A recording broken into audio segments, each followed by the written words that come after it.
O Senhor esteja convosco. Proclamação do Evangelho de Jesus Cristo, segundo Lucas. Naquele tempo, os fariseus perguntaram a Jesus sobre o momento em que chegaria o reino de Deus. Jesus respondeu: o reino de Deus não vem ostensivamente, nem se poderá dizer, está aqui ou está ali, porque o reino de Deus está entre vós. E Jesus disse aos discípulos: dias virão em que desejareis ver um só dia do Filho do Homem e não podereis ver. As pessoas vos dirão: ele está ali, ou ele está aqui. Não deveis ir nem correr atrás, pois como o relâmpago brilha de um lado até o outro do céu, assim também será o Filho do Homem no seu dia. Antes, porém, ele deverá sofrer muito e ser rejeitado por esta geração. Palavra da salvação.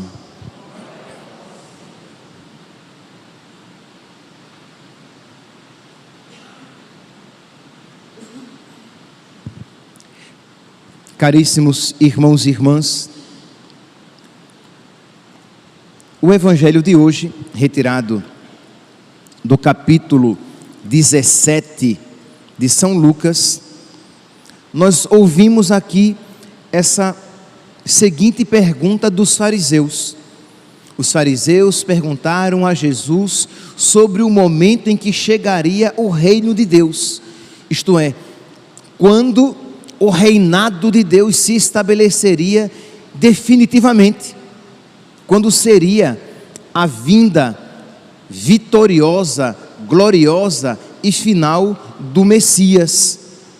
E Jesus diz, porque ele é o Messias, ele diz: o reino de Deus já está entre vós, e ele não virá ostensivamente, isto é, Jesus já está presente, ele é o próprio reino presente, de modo que quando nós nos abrimos ao seu reinado, quando ele é o nosso rei, o seu reinado já está presente. Mas ele também faz referência à sua vinda final, já que esta vinda primeira, a vinda na carne, foi uma vinda escondida, e Jesus sabia que não aceitariam o seu reinado, então aconteceria a sua vinda final, e aí sim, nessa vinda final, que seria como um relâmpago, isto é, como é que um relâmpago cai, né? Como é que ele surge? Ele surge de uma maneira inesperada, a gente menos espera, aquele clarão acontece, e todo mundo vê. Então Jesus diz, a vinda do homem será como um relâmpago, quando vier, quando acontecer, não precisará ninguém dizer, ele está aqui, ele está ali, porque vai acontecer, todos vão ver, e ninguém vai duvidar. Mas é interessante que esta pergunta que os fariseus fizeram, e que nós nos fazemos muitas vezes, isto é, quando é que o Senhor virá? Quando se dará a sua vinda final, definitiva, gloriosa, em que ele julgará os vivos e os mortos? Vinda esta, que nós sabemos, que não sabemos o dia, nem sabemos a hora, ele virá num dia que nós não sabemos, numa hora em que nós não esperamos. A Sagrada Escritura e a Igreja confirma este mesmo ensinamento,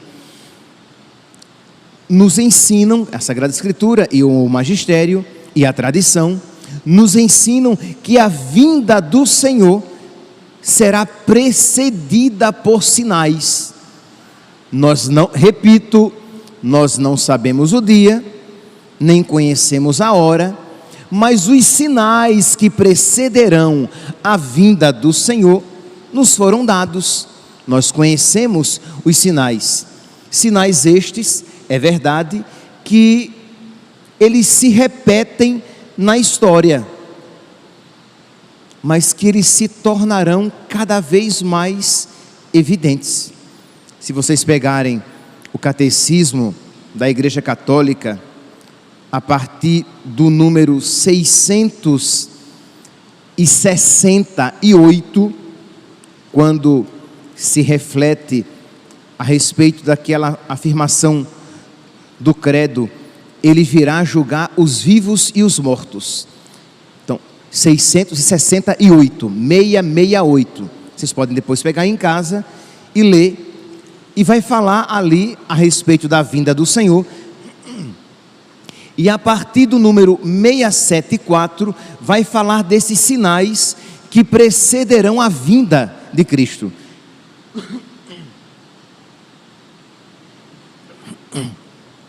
Classicamente são 5 os sinais que precederão a vinda de nosso Senhor: a pregação do Evangelho em todo o mundo. O Evangelho precisa ser pregado em todo o mundo antes que o Senhor venha, e isto já aconteceu.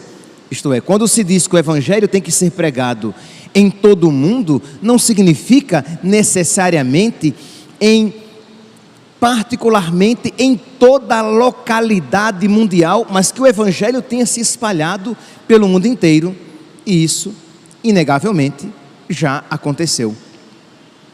Fala que os judeus, São Paulo fala isso no capítulo 11, a partir do versículo 12, São Paulo fala que os judeus precisam se converter. Isso ainda não aconteceu. Isto é, significa que todos, individualmente, todos e cada um dos judeus precisam se converter? Não, mas os judeus como um corpo precisam aceitar Jesus e reconhecê-lo como o Messias. Então este sinal, pelo menos a meu ver, ainda não aconteceu. Então indica que nós ainda não temos todos os sinais, mas muitos dos outros já estão aí acontecendo.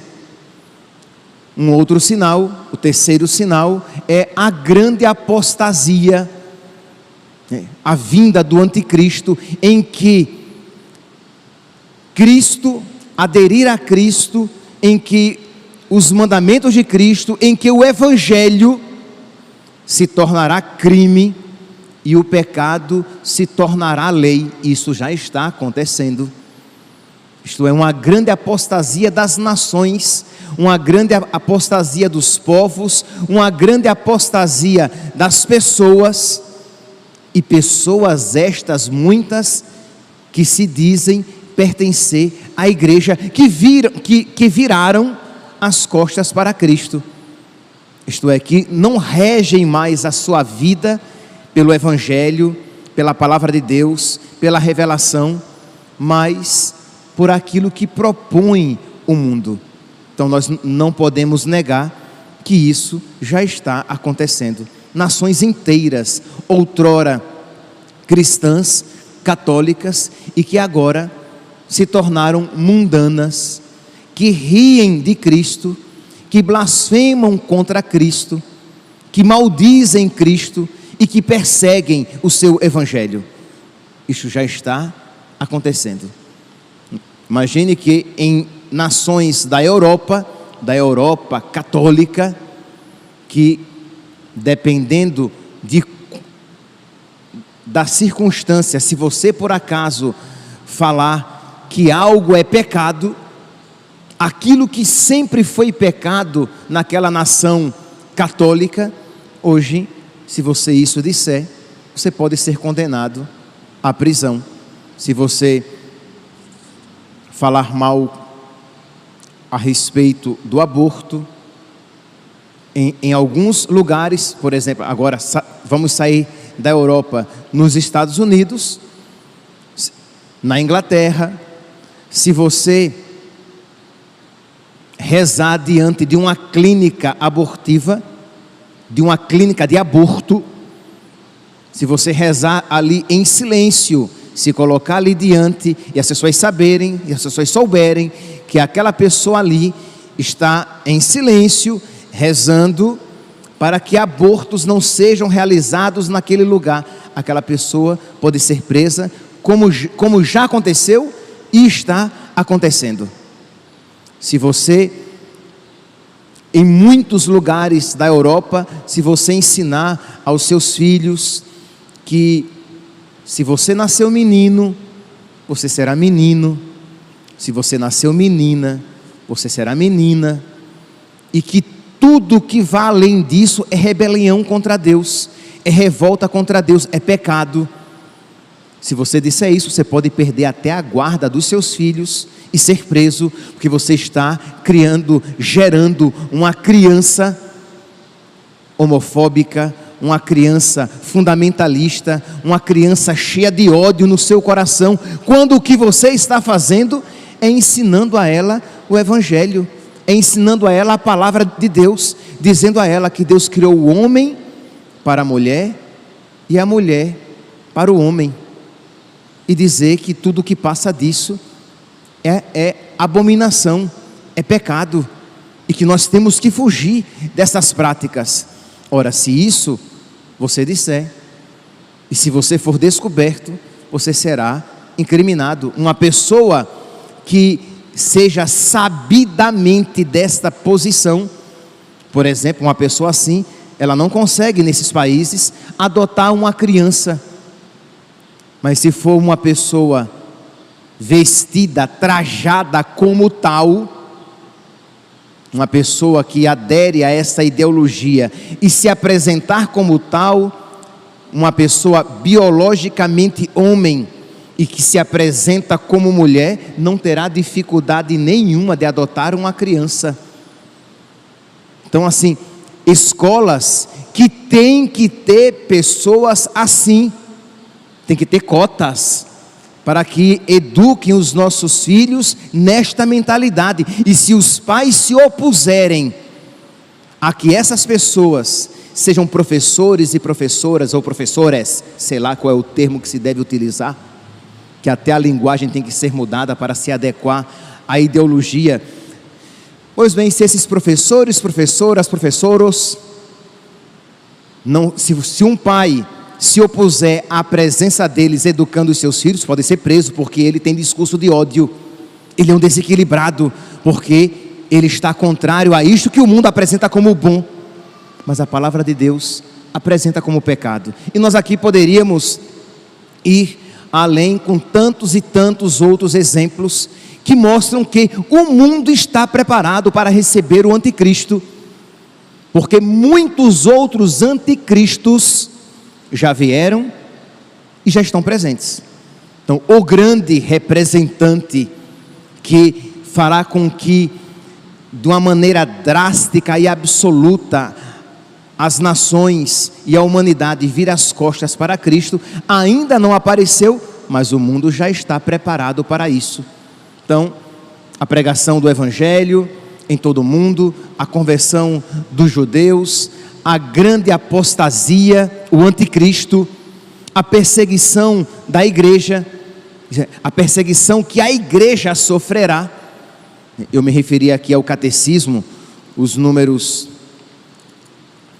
668, né? Começa lá, mas se você pegar o número 675, o próprio catecismo fala a respeito disso, diz assim: antes do advento de Cristo, antes da vinda final de Cristo, antes do reino de Deus se estabelecer plenamente, definitivamente, a igreja deve passar por uma provação final que abalará a fé de muitos crentes. Qual será esta provação final? Uma perseguição, um abandono de muitos na igreja, que abandonarão a fé e que serão uma tentação para que nós façamos o mesmo, para que vivamos em paz neste mundo. Precisemos abandonar a nossa paz, que é Deus. Isto é, que provação vai ser essa? Pode ser tudo isso, Nós não temos precisamente qual vai ser a provação final. Será uma perseguição cruenta, isto é, vão matar os cristãos? Pode ser, mas não tenhamos dúvidas que quando começarem a tirar os benefícios, os privilégios e os direitos dos cristãos e dizerem que se nós quisermos estes benefícios, esses privilégios e estes direitos, teremos que abandonar o Cristo, não tenhamos dúvidas de que muitos isso farão. Então diz aqui o catecismo: a perseguição que acompanha a peregrinação da igreja na terra desvendará o mistério da iniquidade sob uma forma de impostura religiosa. Isto é, uma impostura religiosa, uma falsa religião, uma maneira falsa de viver a religião, para que eu agrade o mundo, esteja em comunhão com ele, não perca os benefícios que o mundo me dará. Então eu tenho que estar disposto a viver de uma maneira falsa a minha religiosidade. Isto é, não é que ninguém vai querer que você diga que você é ateu. Não pense. Isso muito provavelmente não mais acontecerá. Não é que vai ser uma perseguição ateia para que nós nos tornemos ateus e digamos que Deus não existe e digamos que nós odiamos a Cristo. Provavelmente isso não vai acontecer. O anticristo apresentará um outro Cristo, dizendo que é o mesmo e que é o de sempre. O anticristo, ele não se apresentará como contra Cristo, mas como uma maneira diferente de viver o Cristo, de aceitar o Cristo. Você pode ser cristão e não precisa, por exemplo, viver a castidade. Você pode ser cristão e você pode fazer o aborto e a eutanásia.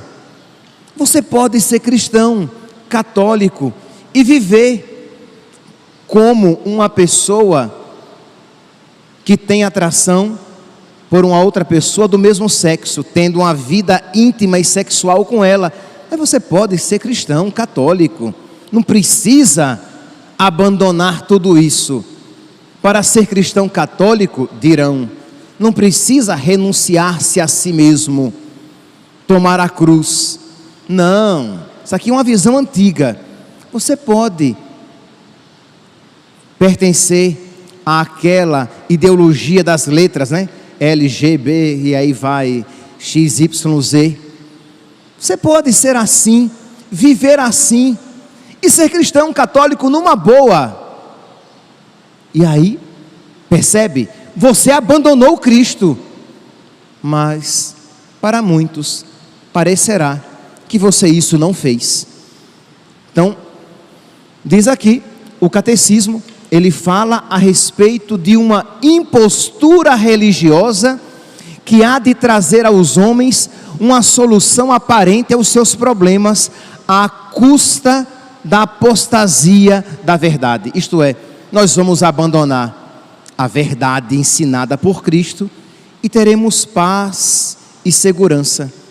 Nós iremos abandonar a verdade ensinada por Cristo e teremos unidade, porque todas as religiões se abraçarão, porque nenhuma religião vai querer ser melhor do que a outra, porque todas serão iguais. E é tudo isso que o mundo quer. Ora, mas se todas as religiões são iguais, Jesus Cristo não ressuscitou. Se o cristianismo, se a Igreja Católica é igual ao budismo, é porque não existe diferença entre Buda e Jesus.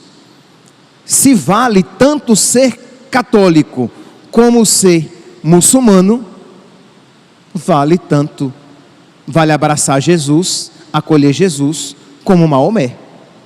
Porque todas as religiões são boas e todas as religiões levam a Deus. E se tudo é verdade, é porque nada é verdade. Se é verdade que Jesus Cristo é Deus, e é verdade que Maomé é o seu profeta, é porque nenhuma coisa nem outra são verdadeiras. É tudo criação da nossa cabeça, é tudo ficção, é tudo uma construção dos homens, e não a vinda de Deus sobre a terra, como nós cristãos católicos cremos. Então, esta impostura, e aí quem isso não aceitar, quem não estiver disposto a viver em paz com todos os irmãos, sem querer ser melhor um do que o outro, será perseguido. E nós não queremos ser melhores do que ninguém, nós queremos apenas ter a liberdade de dizer aquilo que Jesus nos ensinou: eu sou o caminho, a verdade e a vida. Ninguém vai ao Pai, senão por mim. Ninguém vai a Deus, senão por Jesus, que é o único caminho que leva a Deus. Pois bem, então aqui nós vimos a pregação do Evangelho em todo o mundo, a conversão dos judeus, o anticristo, né, com a perseguição aos cristãos, e o caos da criação.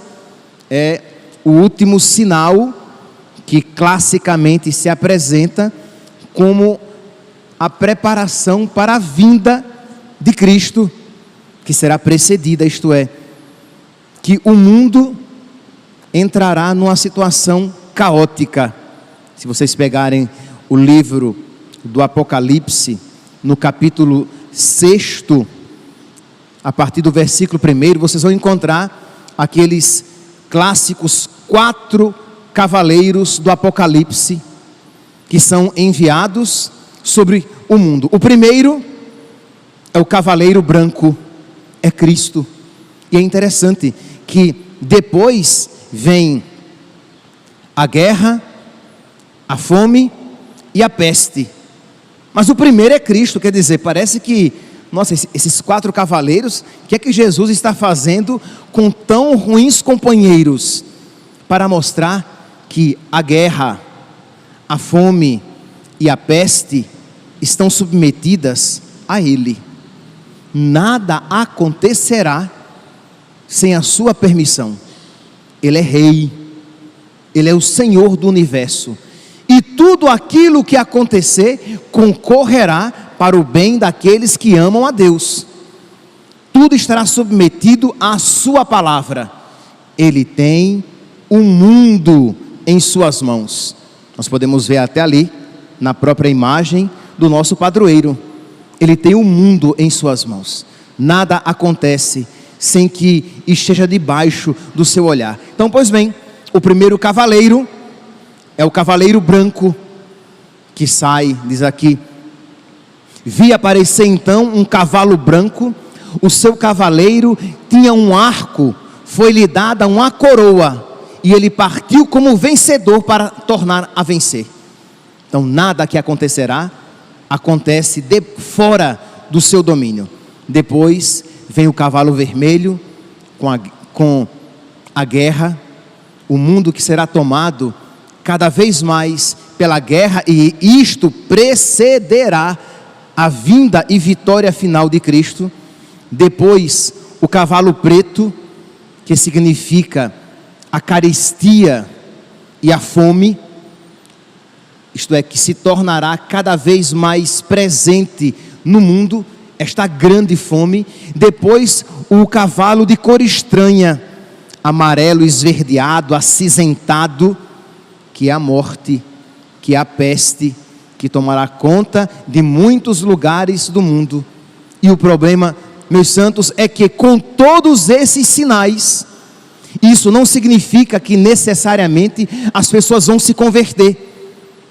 Isto é, aqueles que se abrirem à graça, aqueles destinados à salvação, é uma linguagem bíblica, isto é, mas Deus quer que todos nós nos salvemos. Então aqueles que se abrirem à graça, estas desgraças lhes favorecerá a conversão. Mas aqueles que se fecharem à graça, estas desgraças lhes endurecerá ainda mais o coração. Nós podemos ver isso de uma maneira bem clara. Lá eu li agora o capítulo 6, do livro do Apocalipse. No capítulo 16, quando se fala que Deus envia os 7 anjos sobre a terra, com as 7 taças que seriam derramadas sobre a terra. Então diz que o primeiro anjo, ele derrama sobre a terra a primeira taça, que é a úlcera atroz e maligna, sobre aqueles homens que tinham o sinal da besta. Depois diz que o segundo derramou a taça sobre o mar, e o mar se torna vermelho como sangue, de modo que mata tudo aquilo que nele contém, sobre o mar e os rios. O quarto diz que o terceiro, ele derrama, quer dizer, o segundo derrama sobre o mar, o terceiro derrama sobre os rios, o quarto diz que derrama a sua taça sobre o sol, e foi-lhe dado queimar os homens como fogo. Apocalipse capítulo 16, versículo 8. Então o quarto anjo derrama a sua quarta taça sobre o sol se torna ainda mais quente, queima os homens, isto é, os homens, ao invés de, vendo isso, suplicarem a misericórdia de Deus e pedirem perdão a Deus, o que é que muitos homens farão?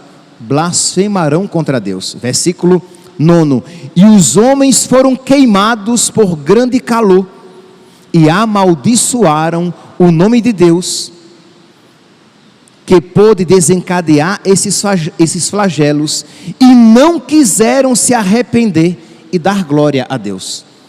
Com todas estas desgraças, ao invés de eles se arrependerem, eles se revoltaram ainda mais contra Deus.